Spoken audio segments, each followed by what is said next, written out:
Erin to get us some information regarding what we're all seeing in the papers and hearing on the news all over the Southwest. Excuse me, concerns about water supply and how Flagstaff is slightly different as far as where our water comes from, how it's utilized, what the future of our water supply is. And so we are super grateful to have Erin and Tamara with us today to give us a great education and understanding on how that's going. So Erin or Tamara, if you're ready, we'll go ahead and proceed. Awesome. Well, thank you, Melinda, for setting this up, and to Judy as well for the contact information, and for Tamara for joining as well from our awesome water conservation program.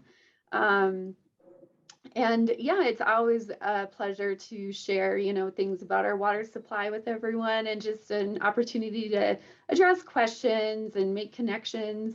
I put in the chat a link to a meeting that's happening tonight on Arizona statewide like water issues. So the Kyle Center will be at our public library downtown from 5 to 6 p.m.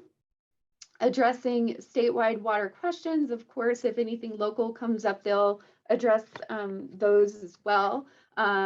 But Sarah Porter is the facilitator, and she's a fantastic person from the Kyle Center to address questions you have that are maybe more broad than just Flagstaff. So I'm going to pull up a presentation. Let's see here. See if I can find it. Okay. Uh-oh, that's not the right one. Let's see here. If you need me to, I don't know if you made any revisions, but I have the version that I sent earlier. Sure, if you want to share, that would be great. Yeah, let me see here. Let's see, I don't know if I'm sharing right now, but. No, I don't think so. For everyone's reference, we usually use Teams, so Zoom is a little bit out of our wheelhouse. I don't see the option for me to share. So down at the bottom, there should be an option that says share screen. Oh, now I see it. Yep, got it. Let me pull up from the beginning. There we go. I'll do slideshow from the beginning. Just tell me when you want me to change, Erin. All right. Well, the first slide, the water supply that is being impacted by the pipeline fire is our oldest imported water supply from the inner basin. Oh, there we go. The slides were advancing.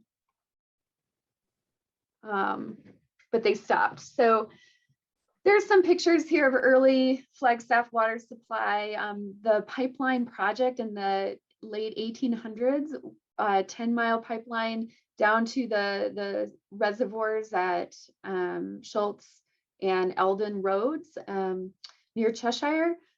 That was a huge project at that time. So by mule and digging by hand, that pipeline to bring spring water to the city. And then in the early 1900s, Lower Lake Mary was constructed, a dam within the Walnut Creek watershed. And when Lower Lake Mary didn't hold water, so the bottom of that lake is limestone with karst and sinkholes within it. So water drains pretty quickly out of that lake bottom. So the Riordans, or somebody went upstream and built the Upper Lake Mary Dam in 1941. I don't know if that was the Riordans, but the Lower Lake Mary Dam was. Upper Lake Mary holds over 16,000 acre feet of water. And just to put that into perspective, we serve the community of Flagstaff about 8,000 acre feet of water a year. So an acre foot is roughly like an acre in size. So think about a football field, 1 foot deep of water. So a football field, 8,000 feet high is how much water we serve to Flagstaff in a year. So even though Upper Lake Mary holds double that volume, and when it's full, we don't ever produce 8,000 acre feet out of the lake. The supply is limited. I guess we're limited by how much water we can send through our Lake Mary water treatment plant that's on Lake Mary Road. You've probably driven by it. It's a cool old stone building. You can actually get water there through a sandpipe. There's a water is life sign. That's where the Upper Lake Mary water is processed. And that can only produce 6 million gallons a day. And to put that into perspective, in the winter months, Flagstaff uses about 6 million gallons a day. In the summer, the community uses as much as 11 million gallons a day or 12 million gallons a day. So that's where our groundwater wells come into play, because they make up the difference between what we pull from the lake. If the lake is full, less groundwater. If it's where it is now, 30% full, it's more groundwater. So let's see, next slide. Can I just get some clarification on that? Yeah. Being the nerd that I am, and maybe I just didn't quite understand it, or was taking notes and didn't hear you, but Lake Mary, so that was created, it's a man-made lake that was created to store water. So that all that water is just basically runoff that gets stored through that lake. There is no supplement feeding. Correct. Yep. It's within the Upper Lake Mary watershed, which actually the top of the watershed is on top of Mormon Mountain. So the north side of Mormon Mountain, any snow there runs into Upper Lake Mary. Thank you for that. Yeah. And if you think back to the bond that our citizens passed for the Flagstaff Watershed Protection Project, they were going to do some thinning work on the steep slopes of Mormon Mountain, because there's at risk for catastrophic fire, really hot fire that would devastate that watershed. So we're still working on projects to thin the trees to create a healthier watershed for Upper Lake Mary. So yeah, here are some pictures. This slide deck is a little old, I apologize. But so today we're actually closer to 30% of, oh, I'm sorry, I thought that was 20% full, but so yeah, we produce about 20% of our annual water on average from Upper Lake Mary, and the rest is groundwater. So next slide.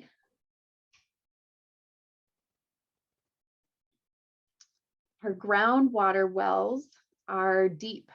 The depth to the Coconino Aquifer, which is a regional aquifer, it extends all the way to the Four Corners area and south to the Mogollon Rim. A lot of our wells have to go down 1,500 feet before they hit the top of the aquifer, and then another 1,000 feet below that. So we have enough perforations in the well to bring in enough water to make it economical to produce. So our average well production is about 300 gallons a minute per deep well, and we have like about 30 deep wells around Flagstaff. We have a couple well fields, so we have a bunch of wells. If you've driven down Woody Mountain Road or out towards Rogers Lake, you might see little well houses. We also have a well field around Lower Lake Mary, so you might see little well houses when you drive out towards Upper Lake Mary. And then we have a number of wells within our local limits, and those are actually I think I'm realizing at least that those are kind of drought resilient wells, and that they are within city limits and less likely to be impacted by a wildfire. So if we think about the fire happening now, our whole interbasin pipeline, that supply is impacted by a fire. That could happen with our Woody Mountain well field, because it's 10 wells on one pipeline into town. So in the 1950s, we began drilling these deep wells. We were real pioneers. No one had drilled that deep in the 1950s in northern Arizona. So if any of you know the Perry family, Don Perry, his family were well drillers in northern Arizona and drilled a lot of these early city wells, and they have really cool stories about how hard it is to see these wells through to completion. They can take a year to drill, and it takes a lot of planning. Let's see, and stop me if you have any questions. So we added wells in the inner basin in like the 70s and 80s. Hopefully those don't burn up in this fire. Next slide. So now getting into, Erin? yes. Hey, this is Carl. Quick question. The Coconino Aquifer, I mean, how much water is there? Is it like a lot? I mean, do we have like almost endless supply, or is it really a lot of water capacity? So the Coconino Aquifer holds a lot of water. It's tricky to, it's just tricky to find high yielding areas of the aquifer. So if you think of, well, beneath land surface, there might be some soil on land surface, but soon below the soil, I'll just talk about the stratigraphy a little bit. There's hard rock. It might be basalt or limestone, and it's hard rock all the way down, you know, to Precambrian granite basement rock, you know. So you're drilling through the stratigraphy that you see as you drive down into Sedona, and the rock is really fractured and faulted in some places. So it's like sticking a straw into a bathtub of concrete that you've hit with a hammer and fractured. So close your eyes and take a straw and see if you hit a fracture where the water is flowing at rates that are economical, you know, to produce. So it's just, there is a lot of water in the sea aquifer. The aquifer thickness is an average of 1,000 feet thick across the plateau.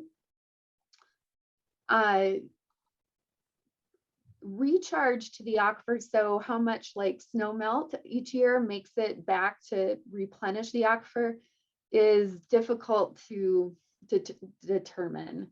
So while there seems to be a lot of water there, we don't, you know, take that for granted necessarily. We keep trying to learn more about how, kind of what the sustainability of the aquifer is. So I have a ton of well information, a ton of production data that we track to try to determine kind of the sustainability of the aquifer. Maybe you could just briefly mention the like monitoring wells too. Yes, so that's a good point. Every production well, you know, we can collect water levels in that over time. And if we ever shut a well off, the staff, water production staff know that I want a water level, because as soon as we stop pumping, the water table rebounds, and it might not keep rebounding to the pre-development level. So we track, it's called a hydrograph, just data water levels over time to gather trends in the aquifer systems. So we have other wells we use as monitor wells that aren't production wells. Arizona Department of Water Resources, they come and collect water levels in those monitor wells because they're indications of, you know, if there are sort of climate change or drought type impacts to the aquifer. So the state is involved in our water security, and you know that my job is to track all that information and to, you know, help inform us when we make decisions on water supply stuff. So yeah. Did I get your question answered, Carl? Well, it sounds like there's a lot. There is, yeah, there is. We've tried to determine what is a sustainable pumping rate from the wells. Some of our wells still drop 10 feet a year. So 50 years, that's a lot of a lot of drop, and we have 1,000 feet of saturated thickness. So in some places we can't be pumping forever. We have to move to different pumping centers.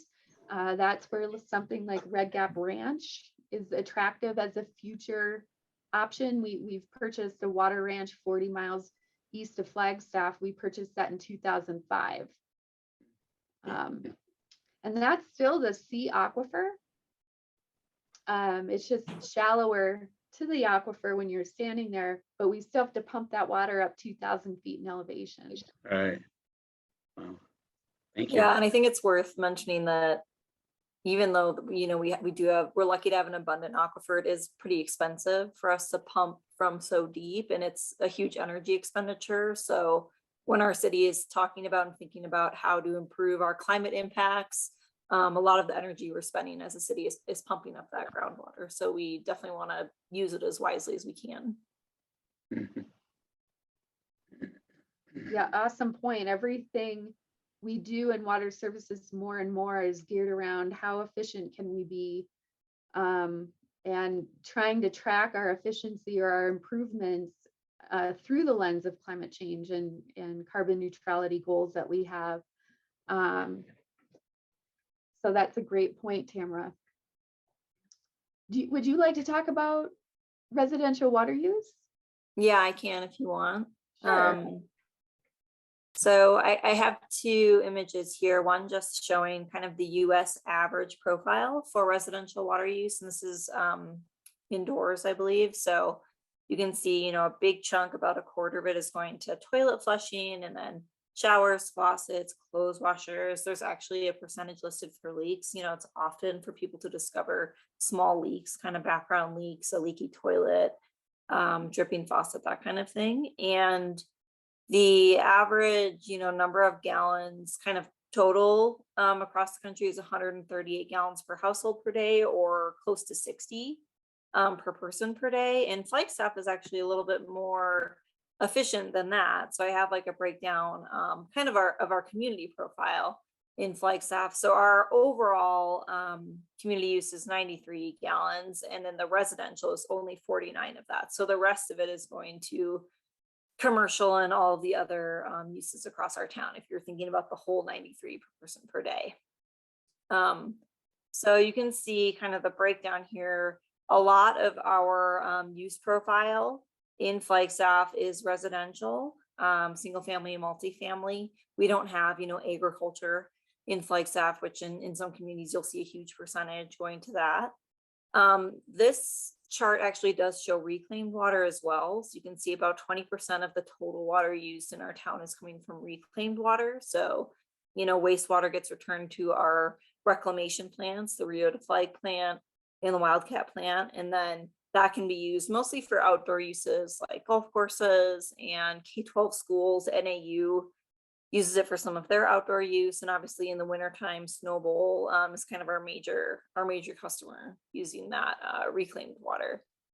And then, you know, other smaller uses are like commercial. When we did our strategic plan a few years ago, we also broke it down and looked at how much was going to things like hotels and motels and restaurants, since we're interested in, you know, what kind of investment are we putting into the tourism economy, which is a big economic factor here in Flagstaff. And so my name's Tamara Lawless, and I run the water conservation program. So I'm going to highlight some of the things that we're doing to help people use water wisely in our town, so that you know, we're kind of getting the most bang for our buck. So we do offer rebates for various upgrades in water efficiency. So for example, residentially, you can get a $75 rebate upgrade to a premium efficiency toilet. That's a toilet that uses 1.1 gallons per flush or lower. And it does have to be WaterSense certified. That is something that we are really talking about a lot. WaterSense is an EPA program where they really rigorously test fixtures to make sure they actually work well and they're efficient. You know, there are products on the market that maybe they flush at that same level, but if they haven't been rigorously tested to make sure that they don't clog, that they can clear effectively, then if somebody buys one and it doesn't work well, they assume that the problem is that it's a high efficiency fixture, right? and they say, okay, I tried a water efficient toilet, it didn't work well, it must be because it uses too little water, and they might go back to something that uses more. So to make sure that people are satisfied with the purchase, we always recommend, and for our rebates, we require that it has a WaterSense certification where it's been, like I said, very rigorously tested to make sure that it actually works well. And they provide that certification for all kinds of fixtures, shower heads, faucets, at the level of things like dishwashers and washing machines, you'll see an Energy Star label instead. That's another EPA program where it also looks at the energy efficiency of those types of fixtures. So that's super important. We also offer rebates for commercial customers. So doing like a whole building, like an apartment complex or an office building, we can kind of bundle and do some aggressive rebates for them depending on the kinds of fixtures that they're looking at replacing.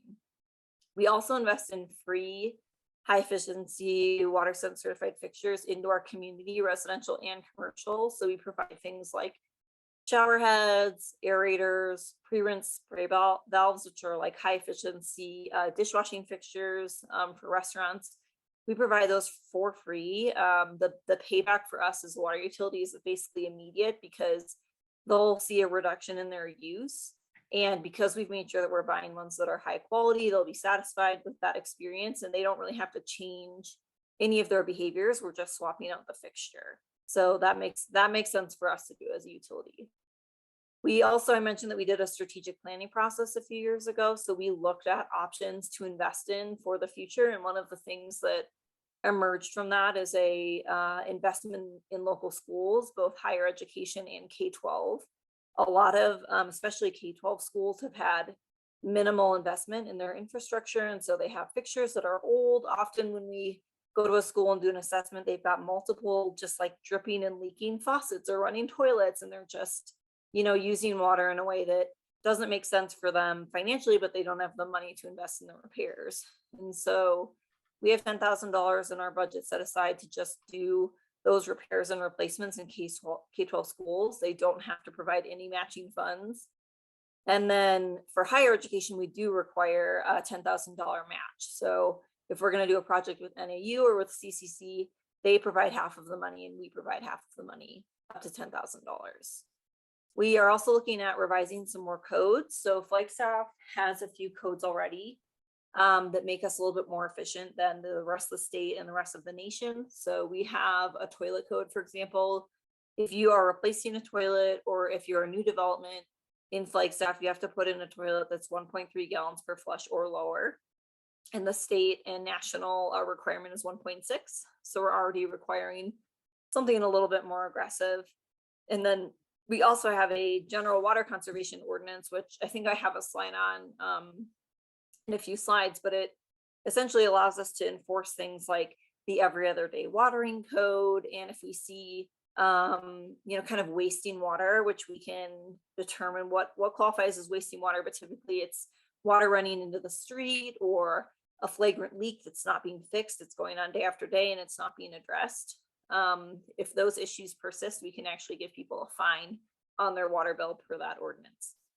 So some of the new codes that we included in our strategic plan that we are looking at pursuing include requiring WaterSense certification for things like shower heads and faucets and toilets in general, not just the toilets that are part of our rebate program.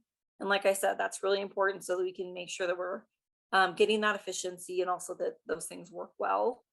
And then we're also looking at improved passive rainwater capture and improving our plant list. So that's mostly for new developments. When we're thinking about what kind of landscaping are they putting on these properties, we want to make sure that the plant lists don't include things that use a ton of water or plants that are potentially invasive that might spread in a malicious way into the rest of our town.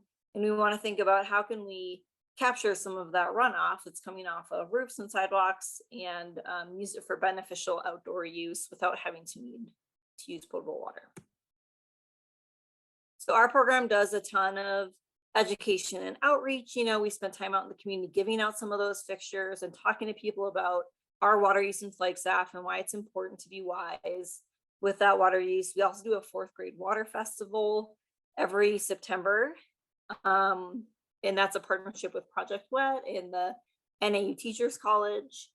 We also have a low water landscape program. So people can get 25 cents back per square foot of lawn that they replace. And we kind of coach them through the process of figuring out which of their lawn they want to remove, what kinds of things they can replace. We, encourage people to put in some native plants. We definitely don't, we wouldn't give a rebate if someone took out their entire lawn and just covered their yard with gravel, right? We don't want to see flagstaff covered in gravel. We want to see wise water use in beautiful landscapes. And so we kind of coach people through that process. Here's, a picture of a conversion, for example. So you can see they've got some trees and some mulch and some rock. And then, other areas of their yard have some other like native flowers. And then these are kind of the handouts we give out, information on, weeds they can look for and what plants actually grow well in their neighborhood. Because as you know, different areas of Flagstaff have different soils and different kind of weather trends. Like if you're along Eldon, you might experience a little bit less precip and warmer temps than you might if you're kind of in the downtown part of town or closer to the mountain or off of Lake Mary Road. We also provide water checkups or consultations. So we will actually come to a residence or a business. We will check all of the fixtures. We will look for leaks. We will show them how to read their water meter. A lot of people don't know where their meter is or how to read it. And, it's a detailed process. And even just walking through and doing that, we often find small leaks or we can replace aerators as we go and really improve the efficiency pretty rapidly. We also do a rainwater catchment program. So we recycle barrels from Joy Cone. So they have soy lecithin in them, which is an ice cream cone ingredient.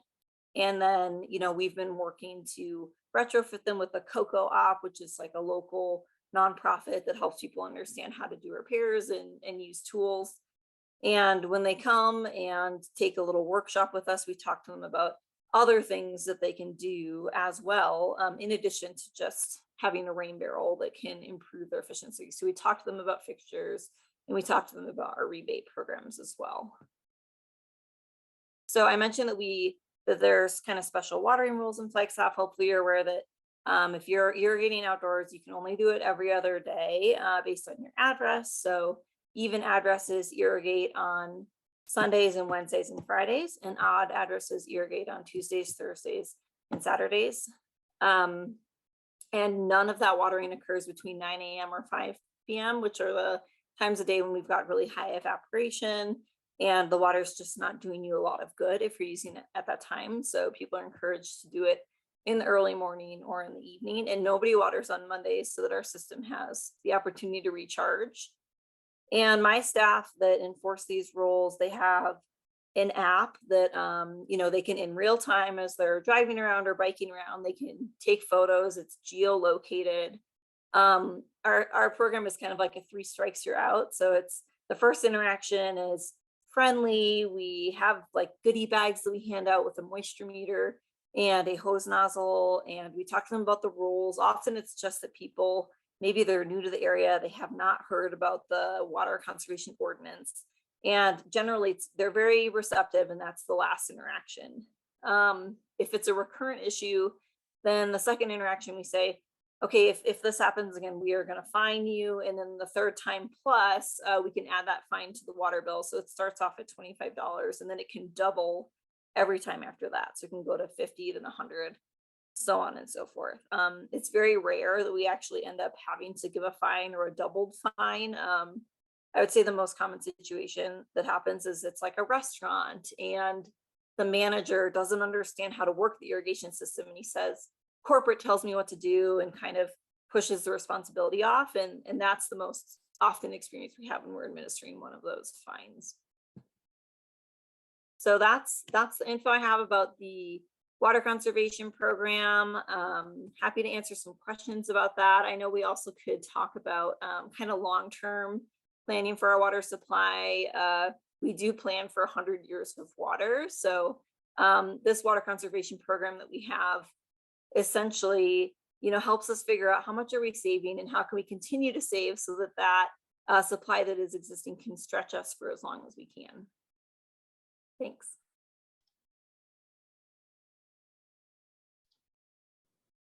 Excellent. I had a couple of questions. My husband's a field specialist for the Coconino National Forest, and so he's working with the 4-Fry program to kind of help with thinning in the watershed projects. And I know that there's been a lot of setbacks and delays, and it's taken some time. Concern of having too many trees, the density is impacting the ground water resources that we have. Where is the city with Flagstaff in that as far as thinning? And I know you touched on that just a little bit, but in all honesty, how much of a concern is that? I feel like the public, we love our trees. People move here for trees, and people get freaked out when you talk about getting rid of some of the trees. And so it'd be nice to have some type of collaborative effort in educating people that, one, we actually have 100 times more trees than we're supposed to per acre. Technically, if you look back and before the 1900s, we're our highland desert. So anyhow, just touching on are you guys still working with that and talking about different issues? Are you educating the public on tree density and the importance of groundwater resource now that's integrated? Yeah, so, Flagstaff Watershed Protection Project, that, gosh, I think it was a $10 million bond in 2003, I believe. And that's like such a great example. It's used around the country for like a city being proactive with, what's not happening on our forests. And I know, our national forests they have a lot of responsibilities to be stewards of the watersheds as well. So even though, so it definitely takes a partnership with the Forest Service folks, and perhaps in this case, some local involvement to see action. But even with Flagstaff Watershed Protection Project, we still haven't, taken a lot of action on Mormon Mountain. The work is expensive, it's difficult. So the place we're at now, that FWPP is, we're out, the funds have been expended, is now on your monthly water bill, there is a watershed or water resources protection fee. I don't know if it's called that specifically, but it's close. And that does fund a wildland fire program. And I don't even know if that's the correct name. I'm sorry, it's a wildland forest health program led by Neil Chapman. Mm-hmm. So I know Neil's group is definitely, they're trying to promote the communication with our community on the importance of watershed maintenance, how it protects our water supplies. And he and I keep talking about just trying to partner more on the messaging, but we're just stretched so thin with so much going on. So if you're not getting the messages, then that's important to know. And you're even tied in with your husband being involved with 4-Fry. And 4-Fry, they have this monitoring board. I'm not sure if you've heard of the 4-Fry monitoring board. And they're taking steps to, I guess, monitoring. So monitoring, groundwater systems, spring systems, and then how management decisions might be impacting those resources. But we need data to inform those decisions on management. So the monitoring board is another entity that we're definitely trying to collaborate with. I have not had time to attend those meetings in like 5 years. It's really terrible because we should be involved. So yeah, I like that this topic came up because it is important for us to get those messages out. And what can we do as realtors, stewards of the community in our own way? What can we do to help educate people? And this was a fantastic presentation. And I hated that I had to step away to talk with the plumber to miss some of it, but it's so valuable. Is this information something that we can have access to so that we can share with our clients or share with our office and other realtors to educate them? Yeah, I think partnering with you guys on a more regular basis with information on forest protection, what that means for Flagstaff, water conservation, things that they can do if they're buying a new house, they can receive some money back from us. And why are we asking them to do those things? There's the climate change initiatives Flagstaff has, and then we have our water conservation strategic planning.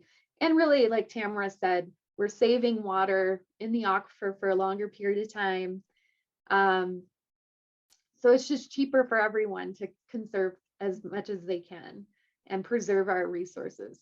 So it would be great to partner with, you know, effective communication. So I don't want to just hand you something that you might give to everyone listening and who hands it out to people looking at homes and such, but we want the messaging to be clear, and you could really help with that. Absolutely, we'd love to. And Tamara, you had your hand. We'll let you Yeah, talk. I was just gonna throw out that a number, just like a couple of years ago, me and some other staff at the city put together like a new resident, basically just like a little brochure explaining like, okay, you just came to Flagstaff and here are some of the things that are different here. We have rules about when you can water. This is a dark sky city. You can't have like the huge lamp blaring across. Here's the things that are actually recyclable.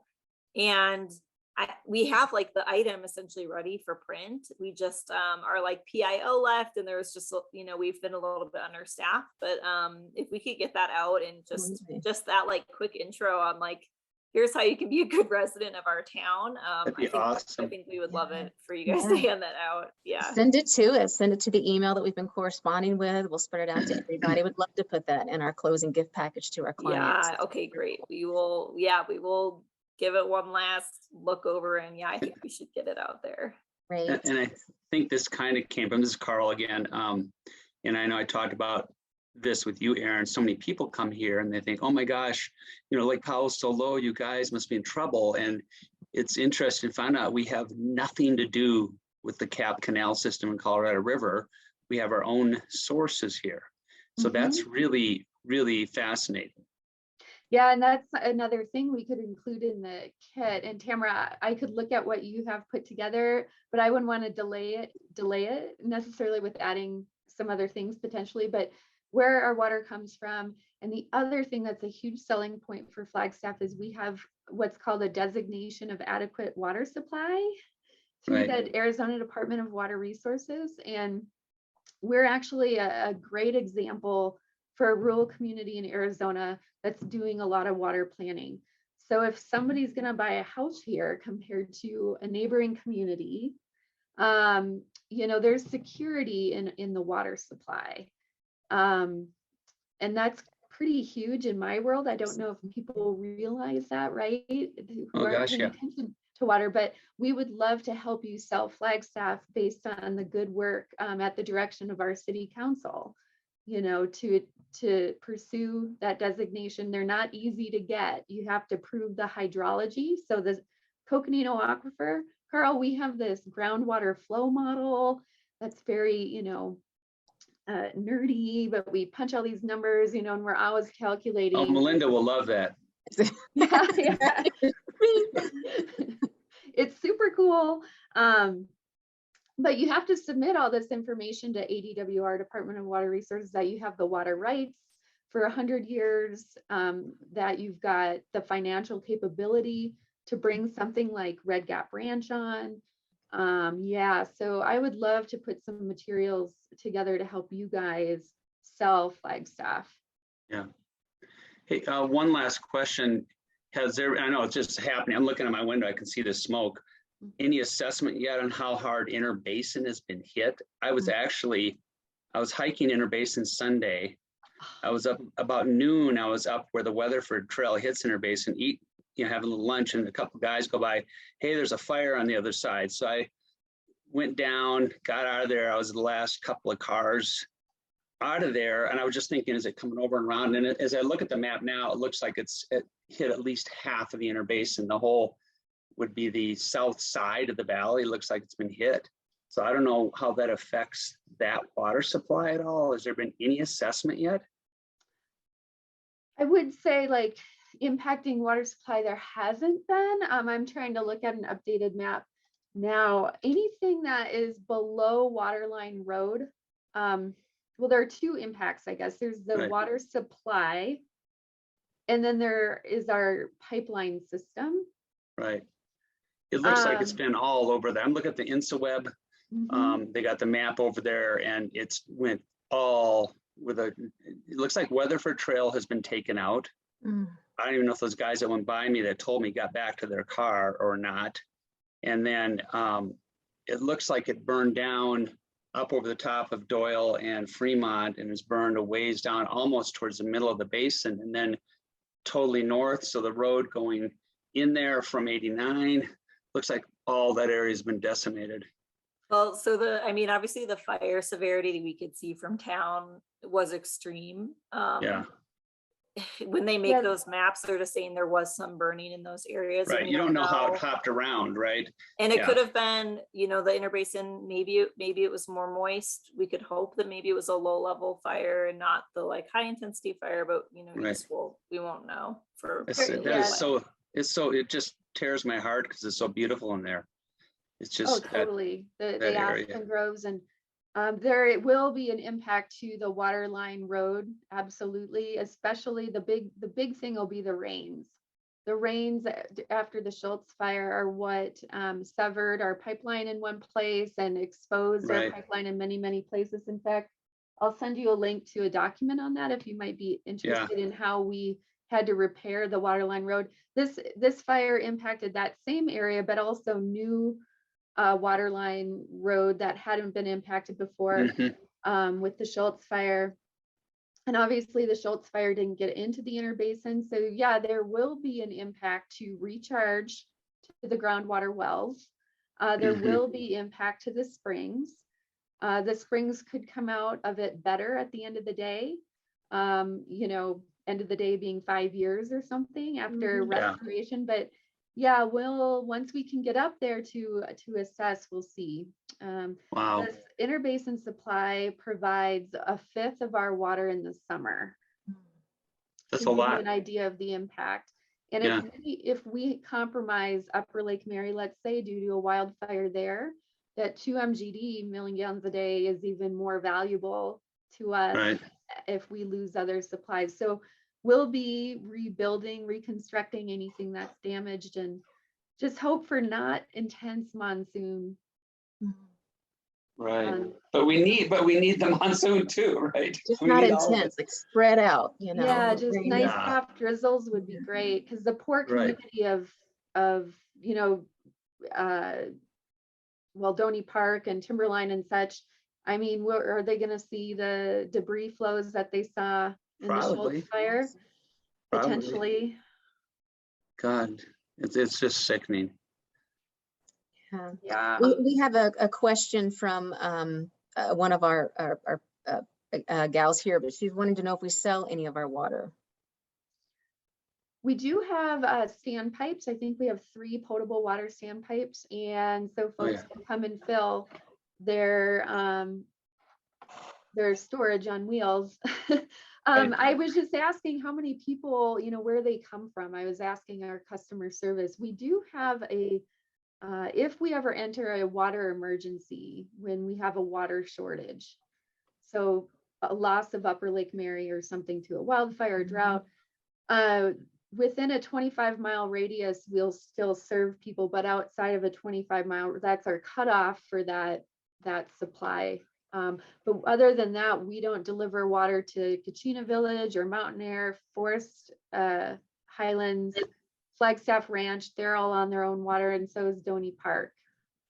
Yeah, and that standpipe use is less than 1% of our total potable use, so it's pretty small. I saw someone else also had a question about testing. I assume water quality testing. I think kind of Steve's. I assume. Yeah. What is the specific question? Maybe I can't see the chat version. Yeah, it says. Here it is. It says, how about testing Flagstaff water? Who do you contract? Is the question. Oh, yeah.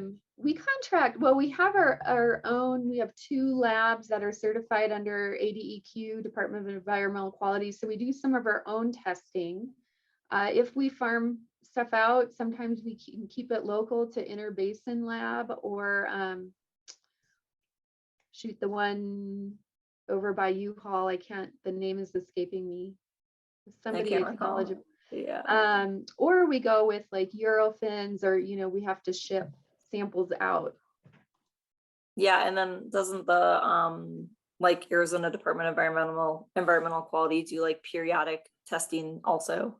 It's pretty rare, but they just did. So with PFAS, the perfluorinated compounds that are now, realized in a lot of water supplies,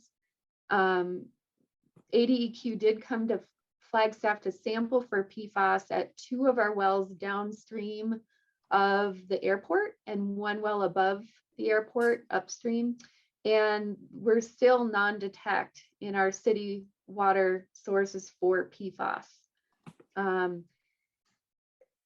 So, and then ADQ is actually going to sample, what they did last week, our reclaimed water to see if we have PFAS or PFOA chemicals in our water, in our reclaimed water supply.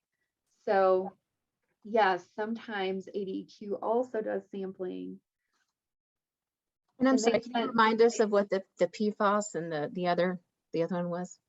Oh, I'm sorry. Pre-chlorinated, what was PFAS? Pre-fluorinated, perfluorinated compounds, PFAS.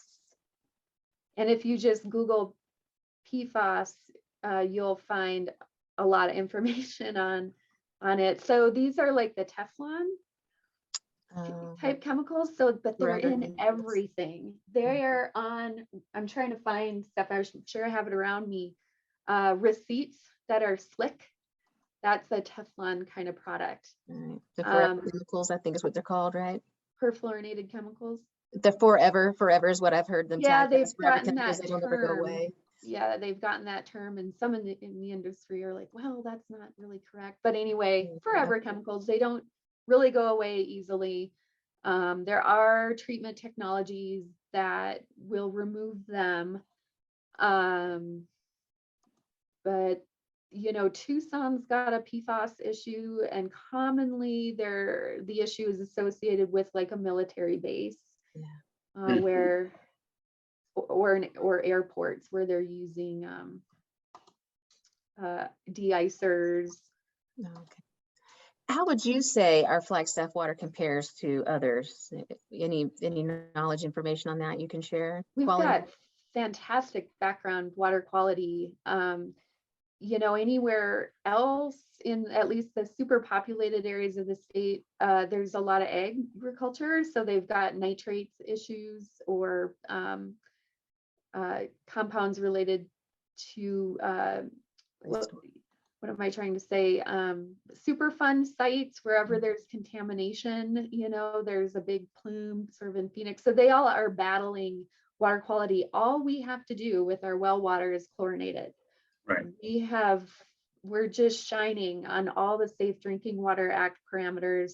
The exception is we do have some hot spots of arsenic in the Woody Mountain well field, but with the combined groundwater pumping from 10 wells, the arsenic levels are very, very low. I think you're trying to think of TCEs, trichloroethylene, which is with some industrial stuff. Motorola, the plumes, some of the Superfund sites in the valley were TCEs. But this water is so good. I just have a little carbon filter and that's all you need here. I just drink it straight out of the tap. It's really good. It's really Yeah, me good. too. But with a little filtration, it's even better. Yeah. So, Yeah, and I would think even mineral content too. Like our water is hard, but not as hard as like southern. No, it's not that hard. Not that hard. In fact, somebody the- asked about rebates for water purification systems. I don't know that's not included. right? Yeah, we don't do that. Yeah. So, No. yeah.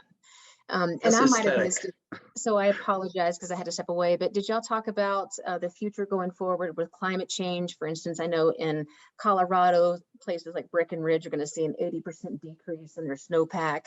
You know, we're seeing that already, and we're relying on that, the peaks to capture that snow for runoff. Did y'all touch on that already? And I'm just late to the show, or?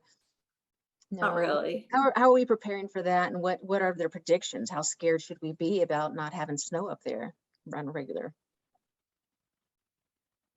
So you know, snowpack is interesting because, well, let's just talk surface water in Upper Lake Mary.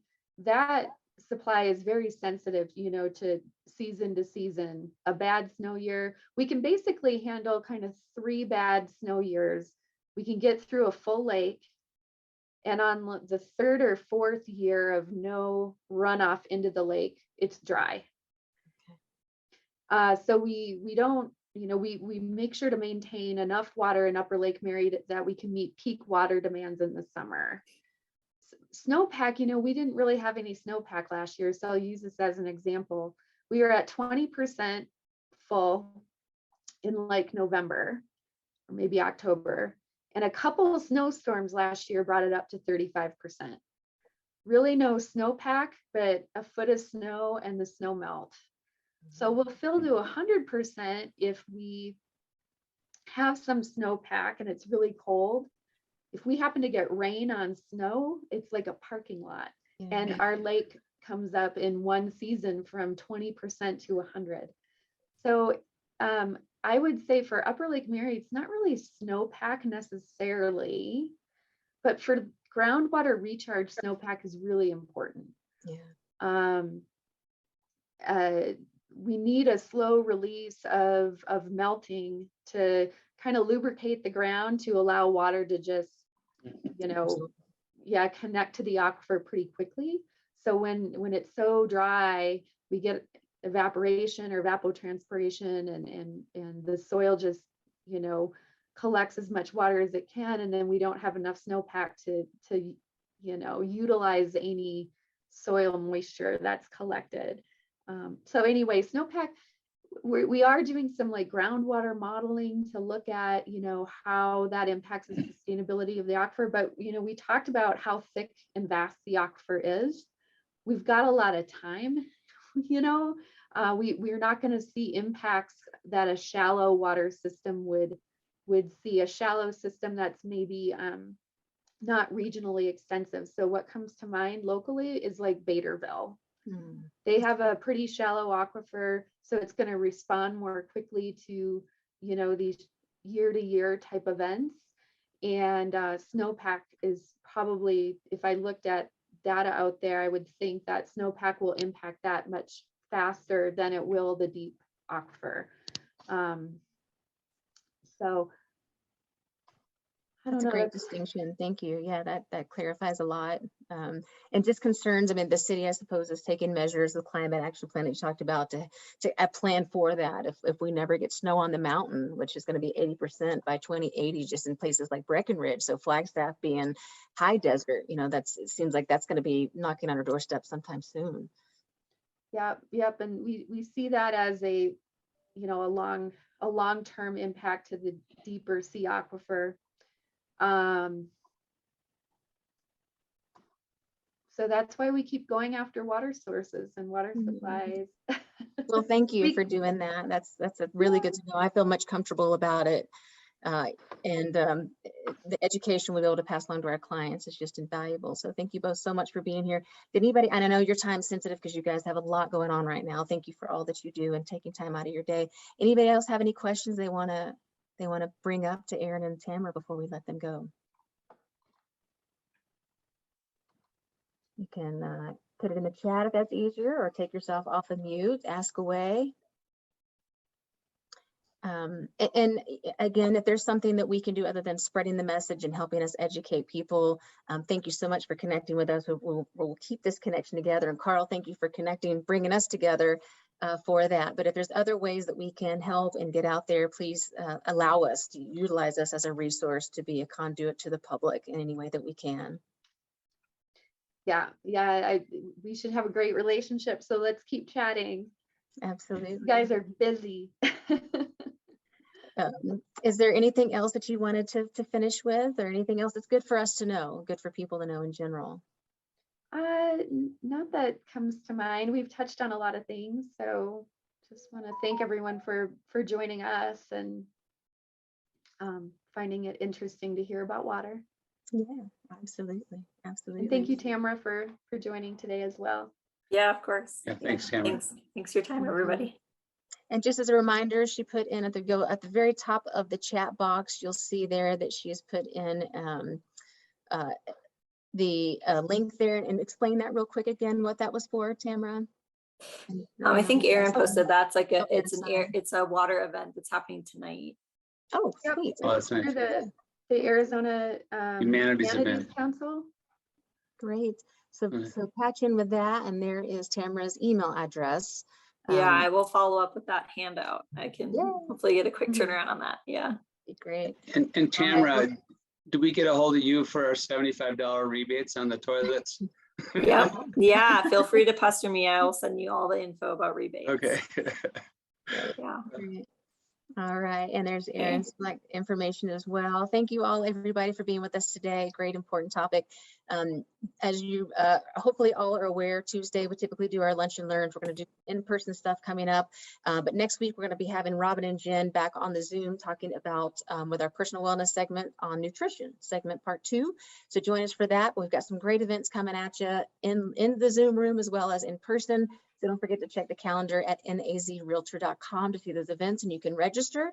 And if you have any ideas or suggestions or things that you want to be educated about, whether it's industry related or your personal wellness segment, please reach out to me, Melinda Morfin, or call the association office and let's find out what we can do for you. So that's all I have. If nobody else has anything else, we'll let you get back to your day. And again, thank you everybody for being here, and especially to our Erin Young and Tamara Lawless for your information. Have a wonderful day. Take care of everybody.